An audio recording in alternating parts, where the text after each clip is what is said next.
बिहार का पड़ोसी राज्य झारखंड और झारखंड के सीएम सोरेन अब मुश्किलों में हैं। झारखंड सरकार पर एक बार फिर से संकट के बादल मंडराने लगे हैं। सीएम हेमंत सोरेन जमीन घोटाला और अवैध खनन के आरोपों में फंसते दिख रहे हैं।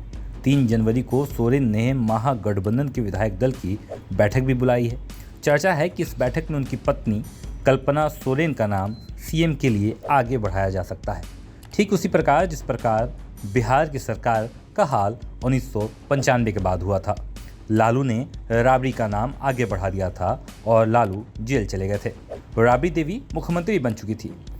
ठीक उसी प्रकार झारखंड सरकार वही काम करने जा रही है, यानी सीएम हेमंत सोरेन की पत्नी अब झारखंड की सीएम बन जाएंगी।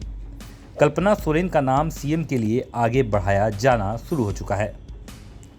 हेमंत सोरेन इस संबंध में कानूनी सलाह भी ले रहे हैं। हेमंत सोरेन ने मंगलवार को महाधिवक्ता राजीव रंजन से मुलाकात भी की। वरिष्ठ अधिकारियों की बैठक भी बुलाई गई, जिसमें सीएम के सचिव विनय चौबे भी शामिल रहे। दूसरी तरफ प्रवर्तन निदेशालय यानी ईडी के 7 समन के बाद भी सीएम पूछताछ के लिए तैयार नहीं हो रहे हैं।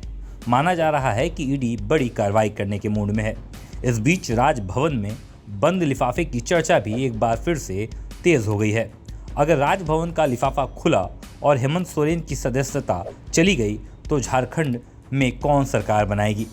झारखंड सरकार खतरे में आ जाएगी।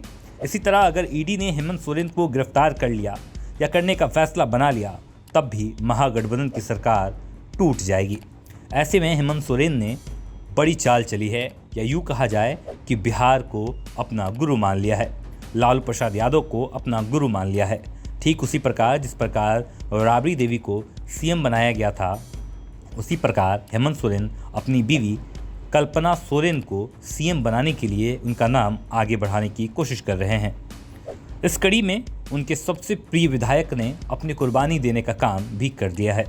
माना जा रहा है कि सरकार पर मंडराते बड़े खतरों से निपटने के लिए गांडेय विधायक इस्तीफा दे दिए हैं, यानी सरफराज अहमद ने अपना इस्तीफा दे दिया है। सरफराज अहमद ने इस्तीफे के बाद कहा, यह फैसला महागठबंधन धर्म को ध्यान में रखकर लिया गया है। यह मेरा व्यक्तिगत फैसला है। मेरे अब तक के अनुभव से मुझे खतरा नजर आ रहा था। मैंने झारखंड और गठबंधन की सरकार को ध्यान में रखकर फैसला लिया है। इस फैसले से झारखंड भी बचेगा और सरकार भी। अगर भाजपा नए साल में कुछ नया करने वाली थी तो मैंने उनसे पहले कुछ नया कर दिया। मैंने बस ये ध्यान रखा है कि सेकुलर सरकार को कैसे बचाया जाए। इस ध्यान में रखते हुए मैंने फैसला लिया है। हालांकि इस इस्तीफे का एक और एंगल है। एंगल ये है कि कल्पना अब गांडे विधायक की जगह अपनी विधायकी करेंगी। जहां से सरफराज ने इस सीट को जीता था, वहां से अब कल्पना लड़ेंगी। हालांकि नियमों अनुसार 6 महीना के अंदर कल्पना को विधायकी